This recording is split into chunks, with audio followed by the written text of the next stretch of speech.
क्या नरेंद्र मोदी है, अमित शाह है, कौन हिमाचल? वो भी मैं आपको दिखा दूंगा, वो भी मैं आपको प्रूफ के साथ दिखा दूंगा। है हमारे पास, मैं फाउंडेशन लगा रहा हूं, मैं फाउंडेशन क्रिएट कर रहा हूं, है हमारे पास। मैं स्टेज पे बिना प्रूफ के नहीं चढ़ूंगा, बता रहा हूं। हमारे पास इस प्रेजेंटेशन में जो मैंने आपको अभी दिखाया 100% सबूत है, प्रूफ है कि ज्ञानेश कुमार जी हिंदुस्तान के चीफ इलेक्शन कमिश्नर वोट चोरों की रक्षा कर रहे हैं। और ये मैं आपको अभी दिखाने जा रहा हूं। ज्ञानेश कुमार जी, आप अपना काम कीजिए, आपने ओथ लिया है, आप हिंदुस्तान के चीफ इलेक्शन कमिश्नर हैं। आपसे कर्नाटक की सीआईडी सबूत मांग रही है।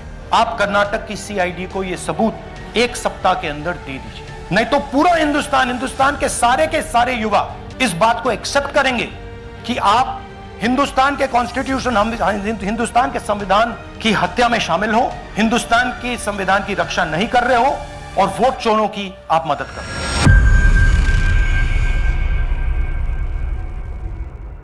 नमस्कार, मैं रवीश कुमार। तो ज्ञानेश कुमार के पास 1 सप्ताह का समय है और इतना ही समय देश के पास भी यह देखने का है कि आज राहुल गांधी ने जो भी आरोप लगाए हैं सबूतों के साथ उसका क्या जवाब आता है। और चुनाव आयोग ने कर्नाटका सीआईडी को 18 बार पत्र लिखने के बाद भी, मुख्य निर्वाचक अधिकारी के पत्र लिखने के बाद भी उन जानकारियों को क्यों नहीं दिया गया, जिससे पता चल जाता कि वह अड्डा कहां है जहां से अलग अलग फोन नंबरों से वोटर के नाम कटवाने के फॉर्म भरे जाते हैं।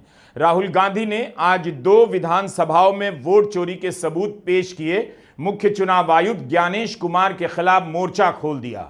आपको याद होगा, ज्ञानेश कुमार ने राहुल गांधी से कहा था 1 सप्ताह में देश से माफी मांगनी होगी। आज राहुल गांधी ने भी उन्हें 1 सप्ताह का समय दिया है। चुनाव आयोग की तरफ से भी जवाब आया है, प्रेस कॉन्फ्रेंस के तुरंत बाद आया।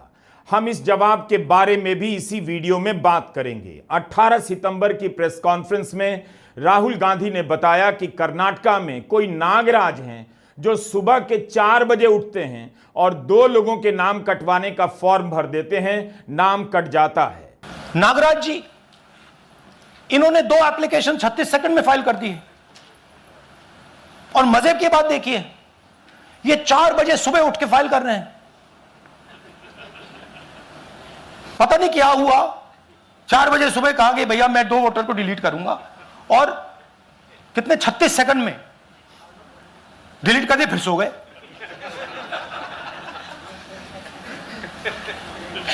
हमारी माइंड में पहले सवाल था कि क्या इलेक्शन कमीशन भी सो रहा है, मगर नहीं, सोया कोई नहीं है, जगे हुए हैं, सिस्टमैटिकली मदद हो रही है।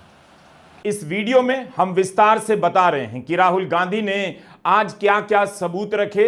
सबूत ही नहीं रखे, बल्कि उस व्यक्ति को मंच पर पेश कर दिया जिसके नाम से वोटर लिस्ट से 14 बार आवेदन किए गए। ये सूर्यकांत हैं, कर्नाटका के आलंद विधानसभा के रहने वाले। इन्हें पता भी नहीं, इनके नाम से 14 वोटर के नाम कटवाने के आवेदन डाल दिए गए, वो भी अलग अलग फोन नंबरों से। राहुल गांधी ने इन नंबरों का एक हिस्सा भी अपनी प्रस्तुति में शामिल किया और कहा कि सारे नंबर बाहर के राज्यों के हैं। तो सवाल उठता है कि कर्नाटका से बाहर के राज्यों के फोन नंबर से आलंद विधानसभा में वोटर के नाम कटवाने का आवेदन कौन कर रहा था। सूर्यकांत ने बताया कि उन्हें पता नहीं, उन्होंने किसी का नाम कटवाने का फॉर्म नहीं भरा है। तो फिर यह गेम कौन खेल रहा है, कहां से खेल रहा है, यही आप इस वीडियो में जानेंगे। हम यह भी बता दें कि आलंद विधानसभा कलबुर्गी जिले की है और यहां से 2023 में कांग्रेस जीती थी। राहुल गांधी ने अपनी पार्टी की जीती हुई सीट पर वोट काटने के प्रयास को लेकर आरोप लगाए हैं, ताकि यह इल्जाम ना लगे कि हार गए, इसलिए हताशा में आरोप लगा रहे हैं। पिछली बार मैंने आपको एडिशंस के बारे में बताया था, यह हम आपको डिलीशंस के बारे में दिखा रहे हैं, और सबूत के साथ हम आपको दिखाएंगे कि ये जो डिलीशंस हुए हैं ये सेंट्रलाइज तरीके से कॉल सेंटर के प्रयोग करके, सॉफ्टवेयर के प्रयोग करके किए गए हैं।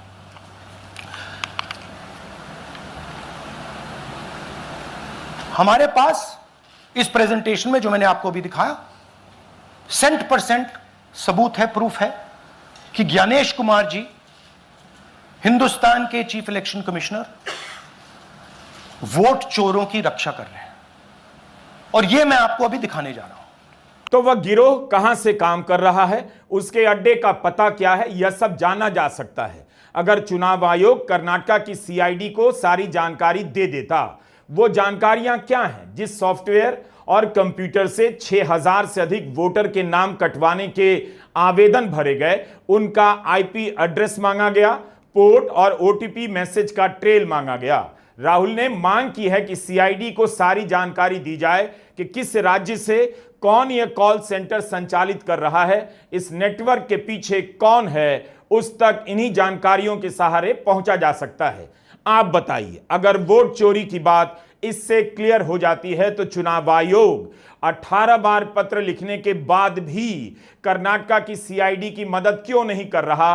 वो किसे बचाना चाहता है? कर्नाटक सीआईडी ने हिंदुस्तान के इलेक्शन कमीशन को 18 चिट्ठियां लिखी हैं। हमें आप यह इंफॉर्मेशन दीजिए, बिल्कुल क्लियर है। डेस्टिनेशन आईपी दीजिए, डिवाइस डेस्टिनेशन पोर्ट दीजिए, ओटीपी ट्रेल दीजिए, फोन नंबर्स दीजिए, फोन नंबर्स के मालिकों के नाम दीजिए। क्लियरली पूछा है,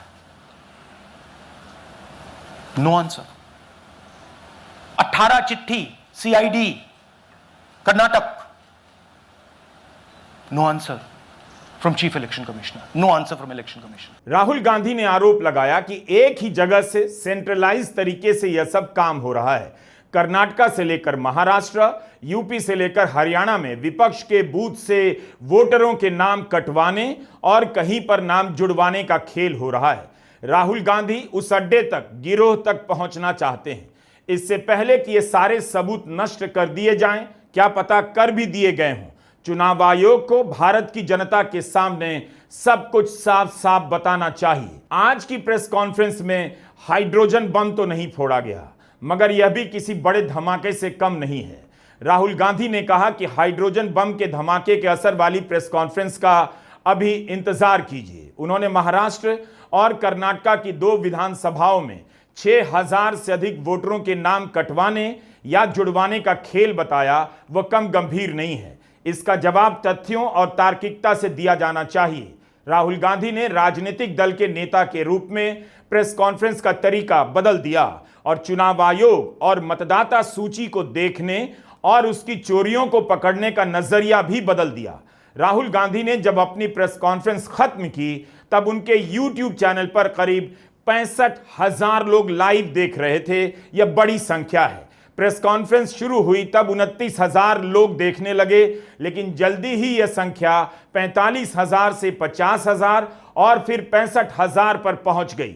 यह संख्या बताती है कि क्यों यूट्यूबर पर हमले हो रहे हैं, क्यों कानूनी प्रक्रियाओं का सहारा लेकर हम यूट्यूबर के वीडियो हटवाए जा रहे हैं। मकसद साफ है, गोदी मीडिया भारत के लोकतंत्र का हत्यारा है। वह इन सूचनाओं को आप तक पहुंचने नहीं देता है, न खुद जाकर पड़ताल करता है। आपने देखा भी था, अजीत अंजुम ने बिहार में एसआईआर की धांधली पकड़ी तो उन पर ही केस मुकदमे लाद दिए गए, उनके हाथ पांव बांध देने की कोशिश की गई, इसीलिए कि सच्चाई जनता तक ना पहुंचे। लेकिन इसके बाद भी सच्चाई ने अपना रास्ता बना लिया। राहुल गांधी ने फिर से दावा किया है कि वे इस मंच से कोई भी बात बिना सबूत के कहने नहीं आए हैं। कि अगर मैं स्टेज पे जा रहा हूं, ब्लैक एंड व्हाइट प्रूफ नहीं होगा, मैं नहीं जाऊंगा। अगर ब्लैक एंड व्हाइट प्रूफ होगा जो कोई मतलब उसको निगेट नहीं कर सकता, मैं जाऊंगा। मैं देश के कॉन्स्टिट्यूशन की रक्षा कर रहा हूं, संविधान की रक्षा कर रहा हूं, मैं लोकतंत्र की रक्षा कर रहा हूं और मैं सच्चाई आपके सामने रख रहा हूं। हाइड्रोजन बॉम्ब आ रहा है, यह एक और उदाहरण है वोट चोरी का। पिछली बार मैंने आपको एडिशंस के बारे में बताया था, यह हम आपको डिलीशंस के बारे में दिखा रहे हैं और सबूत के साथ हम आपको दिखाएंगे कि ये जो डिलीशंस हुए हैं ये सेंट्रलाइज तरीके से कॉल सेंटर के प्रयोग करके, सॉफ्टवेयर के प्रयोग करके किए गए हैं।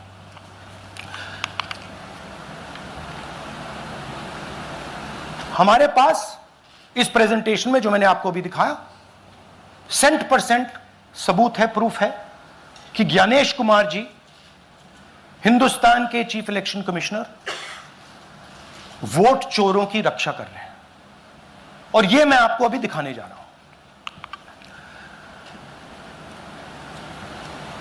हर इलेक्शन में हमें रिपोर्ट आती थी कि वोटर्स डिलीट हो रहे हैं, कांग्रेस वोटर्स डिलीट हो रहे हैं, ऑपोजिशन के वोटर्स डिलीट हो रहे हैं, दलित वोटर्स डिलीट हो रहे हैं, आदिवासी हो रहे हैं, माइनॉरिटी वोटर्स डिलीट हो रहे हैं, ओबीसी वोटर्स डिलीट हो रहे हैं, मगर जब डिलीट होते हैं ऑपोजिशन के ही होते हैं। राहुल गांधी ने कई बार इस पर जोर दिया कि उन्होंने उतना ही कहा जितने का सबूत है और जिसे वे समझते हैं कि देश की जनता को बता देना चाहिए। अगर वोट चोरी हो रही है तो यह सबका सवाल होना चाहिए, अकेले राहुल गांधी लोकतंत्र की रक्षा नहीं कर सकते। इन बातों को बार बार दोहराते हुए राहुल गांधी ने उस नाम से एक फाइल खोल दी जिस नाम से इन दिनों प्रोपेगेंडा फिल्में बनती हैं, कभी कश्मीर फाइल तो कभी बंगाल फाइल। राहुल गांधी की प्रेस कॉन्फ्रेंस का नाम था दी आनंद फाइल। ध्यान से सुनिए जो राहुल गांधी बता रहे हैं कि किस तरह कर्नाटका के आनंद विधानसभा में 6000 से अधिक वोटर के नाम कटवाने का खेल खेला गया। कर्नाटक में आनंद कंस्टिट्यूएंसी है, यहां पे चोरी पकड़ ली, कोइंसिडेंस से पकड़ी। वहां की जो बीएलओ थी उसने देखा कि उसके रिश्तेदार को डिलीट कर दिया गया था। जैसे चोरी पकड़ी जाती है, कोई छोटी सी गलती हो जाती है, हाथ आ जाती है। आनंद में 6018 वोटर्स डिलीट हुए, उसमें से इनकी रिश्तेदार थे। उन्होंने पता लगाया कि मेरे रिश्तेदार को डिलीट किसने किया। पता लगा कि पड़ोसी ने रिश्तेदार को डिलीट किया। बीएलओ ने जाके पड़ोसी से पूछा कि भाई आपने मेरे रिश्तेदार को क्यों डिलीट किया। पड़ोसी ने कहा मैंने तो नहीं किया। बीएलओ सस्पिशियस हो गई, शक पड़ा, उसने प्रोसेस चालू कर दी।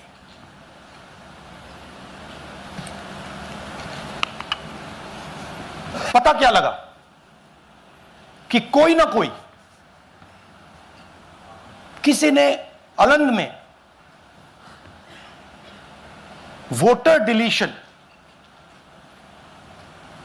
सिस्टमैटिकली ऑर्गेनाइज तरीके से, सेंट्रलाइज तरीके से किया। हमें यह नहीं मालूम कि आनंद में कितने वोटर डिलीट हुए, क्योंकि इससे बहुत ज्यादा हो सकते हैं। 6000, तकरीबन 6000 पकड़े गए, उस पर इन्वेस्टिगेशन हो गया। क्या पता लगा कि फाइलिंग ऑटोमेटिकली ऑनलाइन हो रही है। मोबाइल नंबर्स कर्नाटक के नहीं यूज हो रहे, मोबाइल नंबर्स दूसरी स्टेट्स के यूज हो रहे हैं।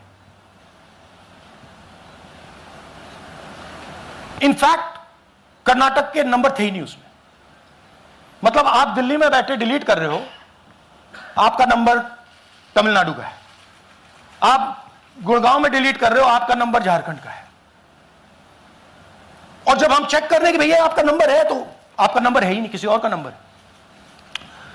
और टारगेट करके कांग्रेस वोटर्स को डिलीट किया गया। ये गोदाबाई जी हैं, इनके नाम पर 12 वोटर्स डिलीट किए गए। इनको मालूम ही नहीं, इनको पता ही नहीं कि इन्होंने 12 वोटर्स डिलीट किए। दिखाइए जरा। ಇಲೆಕ್ಷನ್ ಟೈಮ್ ಈಗ ये इनका वीडियो है। ನಾ ಅರ್ಜಿ ಹಾಕಿಲ್ಲ, ನನಗೆ ಅದಕ್ಕೆ ಸಂಬಂಧ ಇಲ್ಲ। ಅದು ಯಾರು ಹೊಟ್ಟಿ ಕಿಚ್ಚಿ ಯಾರು ಏನ ಹಾಕ್ಯಾರ ಅನ್ನೋದು ನನಗೆ ಗೊತ್ತಾಗಿಲ್ಲ। तो इनको आइडिया नहीं है कि इन्होंने वोटर्स डिलीट कर दिए।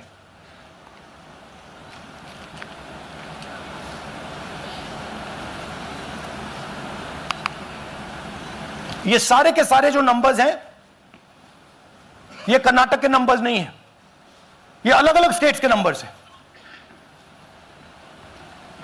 और इन नंबर्स को आप फोन करके देखिए, रिप्लाई नहीं आता है।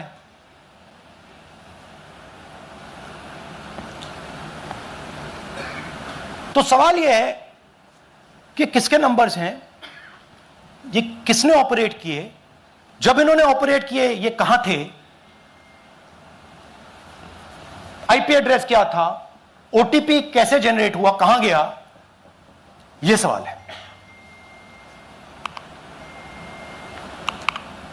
यह दूसरा उदाहरण, सूर्यकांत जी जो अभी स्टेज पे आए थे, इन्होंने 12 वोटर्स को 14 मिनट में डिलीट कर दिया। आप फॉर्म भरने की कोशिश कीजिए, डिलीशन फॉर्म भरने की कोशिश कीजिए, देखिए। और जब हमने इनसे पूछा कि भैया आपने ये कैसे किया, वो कहते हैं मैंने तो नहीं किया, मैं तो जानता ही नहीं हूं।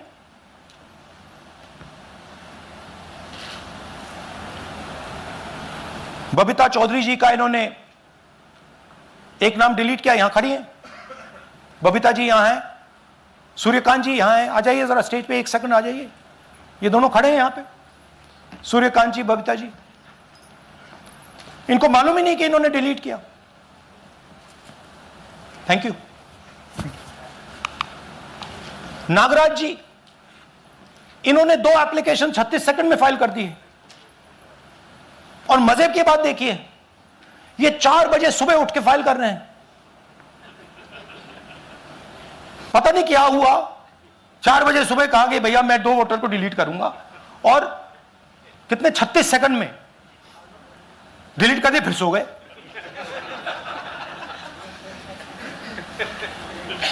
हमारी माइंड में पहले सवाल था कि क्या इलेक्शन कमीशन भी सो रहा है, मगर नहीं, सोया कोई नहीं है, जगे हुए हैं, सिस्टमैटिकली मदद हो रही है।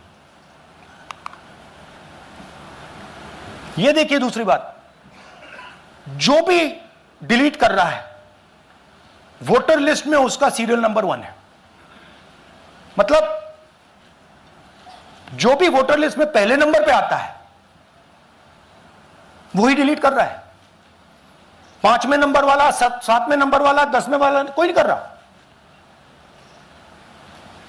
तो हो क्या रहा है, सॉफ्टवेयर से यह काम किया जा रहा है। सॉफ्टवेयर प्रोग्राम कह रहा है पहला नाम निकालो और इसका प्रयोग करके डिलीट करो। टारगेटेड डिलीशंस हो रहे हैं। कांग्रेस पार्टी पर आनंद में अटैक किया, टॉप 10 बूथ्स जहां सबसे ज्यादा कांग्रेस की स्ट्रेंथ थी वहां टारगेट किया, और 2018 में पिछले इलेक्शन में 10 में से 8 बूथ कांग्रेस पार्टी जीती थी, और इन 8 में से इन्होंने 6000 लोग उड़ाने की कोशिश की। ये कोइंसिडेंस नहीं था, ये प्लान था, और ये सेंट्रलाइज तरीके से किया जा रहा है। सिंपल सा सवाल है, दूसरे राज्यों के फोन नंबर से कर्नाटका के आलंद में कोई वोटर का नाम कटवाने का आवेदन क्यों भरना चाहेगा? क्या आपको यह घोटाला नहीं लगता कि जिस सूर्यकांत के नाम से 14 आवेदन जारी किए गए कि 14 वोटर के नाम कटने चाहिए, नाम कट भी जाते हैं, मगर सूर्यकांत को भनक तक नहीं लगती। सूर्यकांत देश के सामने आकर बता रहे हैं कि उन्होंने किसी का नाम कटवाने का आवेदन नहीं किया। यह सब आसानी से आज की तारीख में साबित किया जा सकता है, बेहद कम समय में। आखिर 4 बजे उठकर 36 सेकंड के अंदर 2 फॉर्म भरने वाले नागराज कौन हैं? ये 4 बजे सुबह कैसे आवेदन करते हैं, और 36 सेकंड में कौन सा फॉर्म आप किस वेबसाइट पर भर देंगे? ये कोई चलते फिरते आरोप नहीं है। जाहिर है चुनाव आयोग को ठोस जवाब देने होंगे। माइंड में पहले सवाल था कि क्या इलेक्शन कमीशन भी सो रहा है, मगर नहीं, सोया कोई नहीं है, जगे हुए हैं, सिस्टमैटिकली मदद हो रही है। यह देखिए दूसरी बात, जो भी डिलीट कर रहा है वोटर लिस्ट में उसका सीरियल नंबर 1 है। मतलब जो भी वोटर लिस्ट में पहले नंबर पे आता है वही डिलीट कर रहा है। 5वें नंबर वाला, 7वें नंबर वाला, 10वें वाला कोई नहीं कर रहा। तो हो क्या रहा है, सॉफ्टवेयर से यह काम किया जा रहा है। सॉफ्टवेयर प्रोग्राम कह रहा है पहला नाम निकालो और इसका प्रयोग करके डिलीट करो। टारगेटेड डिलीशंस हो रहे हैं। इसी तरह राहुल गांधी ने दिखाया कि महाराष्ट्र के राजौरा में 6000 से अधिक नाम जोड़े गए। इसके बाद उन्होंने मुख्य चुनाव आयुक्त का नाम लेकर उन पर सीधा हमला बोला और कहा कि वे वोट चोरों को बचा रहे हैं, हमारे पास वोट चोरी के 100% सबूत हैं। ज्ञानेश कुमार ने राहुल गांधी से कहा था 1 सप्ताह के भीतर देश से माफी मांगे।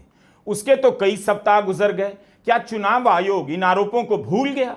आज राहुल गांधी ने 1 सप्ताह के भीतर कर्नाटका सीआईडी को सबूत देने की बात चुनाव आयोग से कही है। हलफनामा देना होगा या देश से माफी मांगनी होगी, तीसरा विकल्प नहीं है। अगर 7 दिन में हलफनामा नहीं मिला तो इसका अर्थ ये सारे आरोप निराधार हैं। आपसे कर्नाटक की सीआईडी सबूत मांग रही है। आप कर्नाटक की सीआईडी को यह सबूत 1 सप्ताह के अंदर दे दीजिए, नहीं तो पूरा हिंदुस्तान के सारे युवा इस बात को एक्सेप्ट करेंगे कि आप हिंदुस्तान के कॉन्स्टिट्यूशन, हिंदुस्तान के संविधान की हत्या में शामिल हो, हिंदुस्तान के संविधान की रक्षा नहीं कर रहे हो और वोट चोरों की आप मदद कर रहे हो। जब राहुल गांधी ने 7 अगस्त को प्रेस कॉन्फ्रेंस की, उसके 10 दिन बाद ज्ञानेश कुमार प्रेस कॉन्फ्रेंस में आते हैं। क्या इस बार ज्ञानेश कुमार जल्दी प्रेस कॉन्फ्रेंस करेंगे? कलबुर्गी जिले के आलंद विधानसभा में वोट चोरी के मामले में फरवरी 2023 में एफआईआर हुई। इसकी जांच आज तक पूरी नहीं हुई। चुनाव आयोग क्यों नहीं जानकारी दे रहा है? उसे तो 10 कदम आगे आकर मदद करनी चाहिए थी और उन सभी का फोन नंबर पकड़ा देना चाहिए था जिनकी मदद से कथित रूप से 6000 वोटर के नाम कटवाने के फॉर्म भरे गए। आजकल आप सभी के लिए ओटीपी के खेल को समझना मुश्किल नहीं है। ओटीपी कहां से आती है, कहां जाती है, झटके में पता लगाया जा सकता है। लेकिन इस तरह के मामले में जांच होने में 2-2 साल का समय लगेगा, तब संदेह गहरा होगा चोरों को बचाया जा रहा है। ये कोइंसिडेंस नहीं था, ये प्लान था और ये सेंट्रलाइज तरीके से किया जा रहा है। अब मैंने बहुत बड़ी बात बोली, चीफ इलेक्शन कमीशन के बारे में मैंने बोला कि ये व्यक्ति वोट चोरों की रक्षा कर रहा है। जो भी मैं यहां बोल रहा हूं 100% प्रूफ के साथ, सबूत के साथ बोल रहा हूं और मैं अभी आपको दिखाना चाहता हूं कि मैं ये शब्द क्यों बोल रहा हूं और किस बेसिस पे बोल रहा हूं। आपको अपनी आंखों से ये दिखेगा। कर्नाटका सीआईडी ने केस चालू किया कि वोटर कौन है, ये फोन किसके हैं, ये आईपी एड्रेस क्या है, ओटीपी कहां गया, इन चीजों के बारे में इन्वेस्टिगेशन शुरू होती है। कर्नाटक सीआईडी ने हिंदुस्तान के इलेक्शन कमीशन को 18 चिट्ठियां लिखी हैं।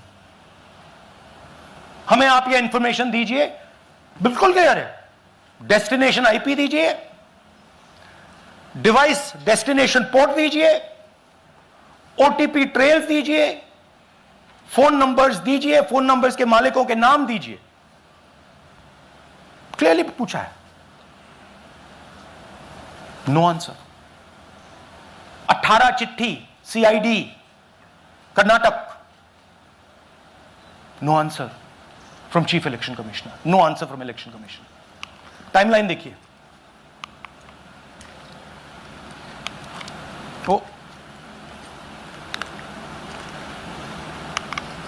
ओके, फरवरी 23 में इन्वेस्टिगेशन शुरू होती है।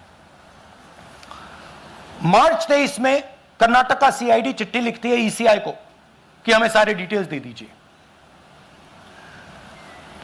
अगस्त में इनकंप्लीट डिटेल्स दी जाती हैं जिससे कोई इन्वेस्टिगेशन आगे नहीं बढ़ेगा। जिन चीजों की जरूरत थी वो नहीं दी, जिसकी जरूरत नहीं थी वो सारी दे दी। पहला सबूत। दूसरा सबूत, 18 बार रिमाइंडर लेटर गए हैं। आपको अगर सीआईडी एक बार लेटर भेज दे और आप नहीं गए, आप जानते हो क्या होगा। यहां पे इलेक्शन कमीशन को 18 बार लेटर गए हैं, कुछ नहीं हुआ है। बाद में क्या होता है, कर्नाटक ईसी इलेक्शन कमीशन को लिखता है, कहता है भैया हमें दे दीजिए, आपको इंफॉर्मेशन देना पड़ेगा। No reply. मार्च 25 में आखिरी लेटर सितंबर में गया है, कुछ ही दिन पहले। No reply from EC. यह है सबूत कि ज्ञानेश कुमार जी वोट चोरों की रक्षा कर रहे हैं, और यह ब्लैक एंड व्हाइट सबूत है, इसमें कोई कंफ्यूजन नहीं है कहीं।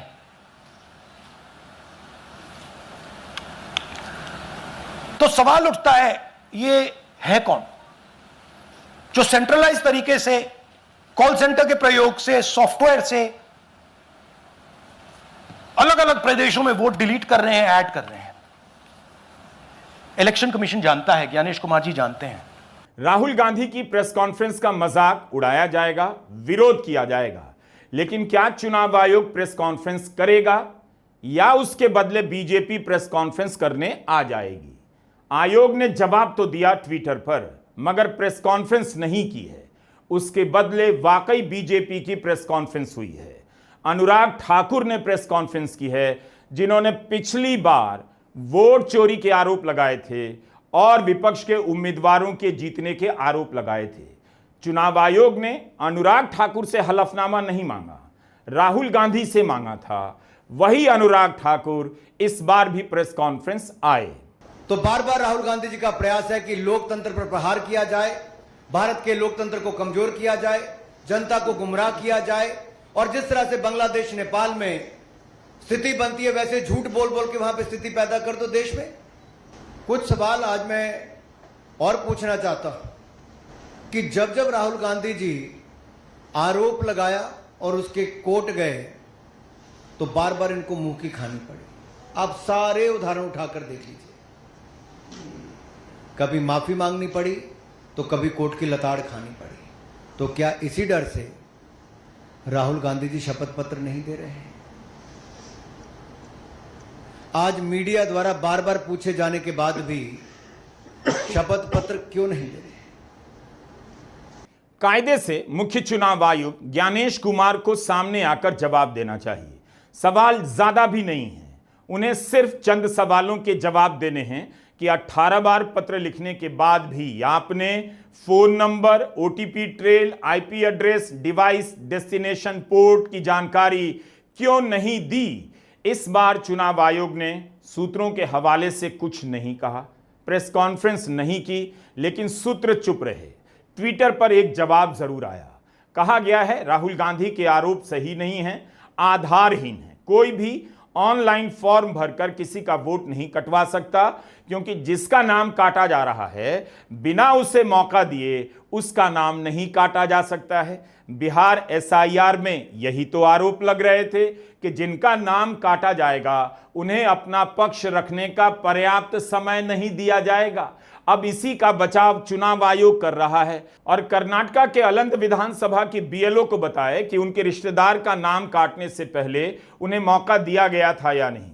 चुनाव आयोग बताए कि राहुल गांधी ने जो आरोप लगाए हैं उन सभी मामलों में नाम काटने से पहले वोटर को मौका दिया गया था या नहीं।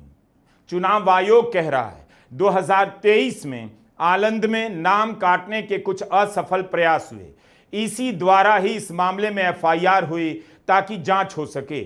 अगर ऐसा है तो फिर आयोग जांच में सीआईडी का सहयोग क्यों नहीं कर रहा था? जो जानकारी चुनाव आयोग के पास है उसे सीआईडी को देने में इतनी देर क्यों हुई? अगर यह मामला खुद आयोग ने ही दर्ज करवाया तब तो कर्नाटक की पुलिस को सहयोग करनी चाहिए थी, सारी जानकारी हवाले कर देनी चाहिए थी। आयोग को बताना पड़ेगा कि उसने सीआईडी को 18 पत्र लिखने के बाद भी जानकारी क्यों नहीं दी। फरवरी 2023 से सितंबर 2025 आ गया, कोई वोट कटवाने का प्रयास करता है और इन मामूली बातों की जांच पूरी नहीं होती है। जांच के नाम पर ही खेल होता है। अगर यह इतना छोटा मामला था तो अभी तक जांच पूरी हो जानी चाहिए थी। राहुल गांधी ने अपनी प्रेस कॉन्फ्रेंस में कहा, कर्नाटक के निर्वाचन अधिकारी ने भी दिल्ली में चुनाव आयोग को इसे लेकर पत्र लिखा है, लेकिन आयोग की तरफ से इस पर कोई जवाब नहीं आया है। कर्नाटक ईसी इलेक्शन कमीशन को लिखता है, कहता है भैया हमें दे दीजिए, आपको इंफॉर्मेशन देना पड़ेगा। No reply. जिस निर्वाचन अधिकारी की बात राहुल गांधी कर रहे हैं, उन्होंने ही राहुल गांधी को हलफनामा भरने का पत्र भेजा था। उसी निर्वाचन अधिकारी को आकर बताना चाहिए क्या राहुल गांधी का यह आरोप गलत है, उन्होंने आयोग को पत्र लिखा था या नहीं।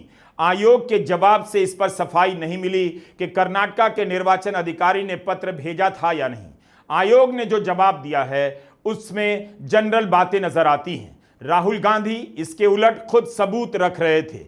इस मामले में द हिंदू के पत्रकार केवी आदित्य भारद्वाज ने 7 सितंबर की रिपोर्ट में एक और जानकारी दी है। वे बताते हैं कि सीआईडी ने अपनी जांच के दौरान सिर्फ चुनाव आयोग ही नहीं, कर्नाटका के निर्वाचन अधिकारी को भी 12 बार पत्र लिखे हैं जिनका कोई जवाब नहीं आया। चुनाव आयोग और कर्नाटका के निर्वाचन अधिकारी को बताना चाहिए सूर्यकांत के नाम से 14 वोटर के नाम डिलीट करवाने के फॉर्म भरे गए थे या नहीं, किस नंबर से भरे गए, ओटीपी कैसे जारी हुई, किस कंप्यूटर से ये फॉर्म भरे गए। आखिर जानकारी नहीं देने के पीछे चुनाव आयोग की क्या मंशा हो सकती है। किसी मतदाता का नाम कैसे कटता है, किन नियमों के तहत काटा जाता है, यह भी समझना जरूरी है। पूनम अग्रवाल चुनावी प्रक्रियाओं को समझने वाली, इस पर रिपोर्ट करने वाली श्रेष्ठ पत्रकार हैं। बल्कि भारत में इस तरह की रिपोर्टिंग 2 ही 4 पत्रकार करते हैं, लेकिन किसी अखबार और चैनल में पूनम अग्रवाल जैसे रिपोर्टर के लिए जगह नहीं। उन्होंने अपने दम पर आप दर्शकों की मदद से यूट्यूब पर पत्रकारिता शुरू कर दी है। इससे यह भी पता चलता है कि क्यों यूट्यूबर पर हमला किया जा रहा है, उनके वीडियो क्यों डिलीट कराए जा रहे हैं, क्यों चैनल बंद करवाए जा रहे हैं। जवाब साधारण है, सिंपल है कि जनता तक सच्चाई ना पहुंचे और इस लोकतंत्र को लूट लिया जाए।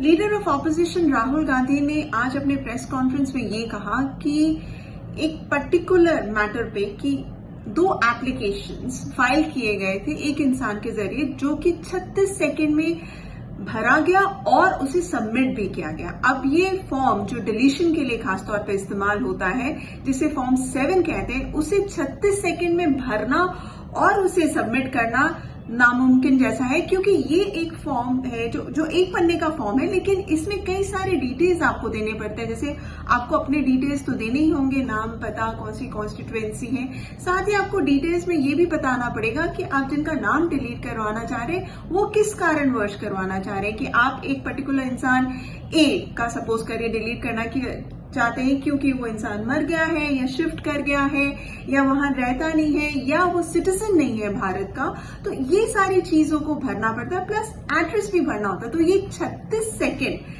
के अंदर ये सारी डिटेल्स भरकर आप फिर उसे सबमिट भी कर दें, ये ऑलमोस्ट नामुमकिन मुझे तो लगता है। और ये उन्होंने ये प्रूफ भी दिया है इस पर्टिकुलर मैटर में, जहां पर वो एक पर्टिकुलर कॉन्स्टिट्यूएंसी के बारे में कह रहे हैं जो कि कर्नाटका में है, कि एक इंसान ने ये एप्लीकेशन 36 सेकंड के अंदर भरा और उसे सबमिट किया।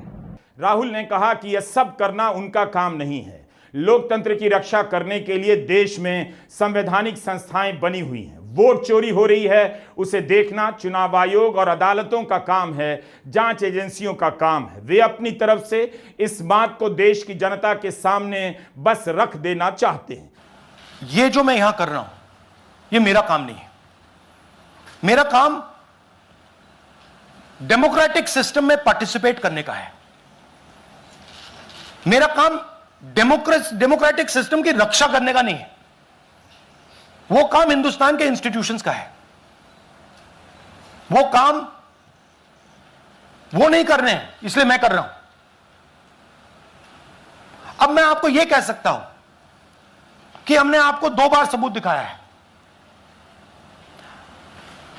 और जब हम ये प्रेजेंटेशंस खत्म करेंगे, इसमें लगेंगे 2-3 महीने, जब हम ये खत्म करेंगे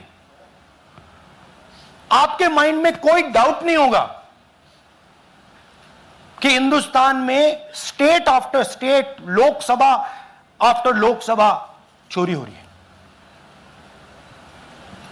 तो मेरा काम सच्चाई दिखाने का है। मैं हिंदुस्तान की जनता को, हिंदुस्तान के युवाओं को सच्चाई दिखा सकता हूं। यह मेरा काम है। उनकी जो इंटरेस्ट है, क्योंकि ये जो कॉन्स्टिट्यूशन है ये हिंदुस्तान की जनता का रखवाला है, प्रोटेक्टर है, और मैं इसकी प्रोटेक्शन कर रहा हूं। इसकी प्रोटेक्शन करने का काम हिंदुस्तान के इंस्टीट्यूशंस का है, हिंदुस्तान के ऑपोजिशन लीडर का नहीं है, मगर इंस्टीट्यूशंस नहीं करने हैं।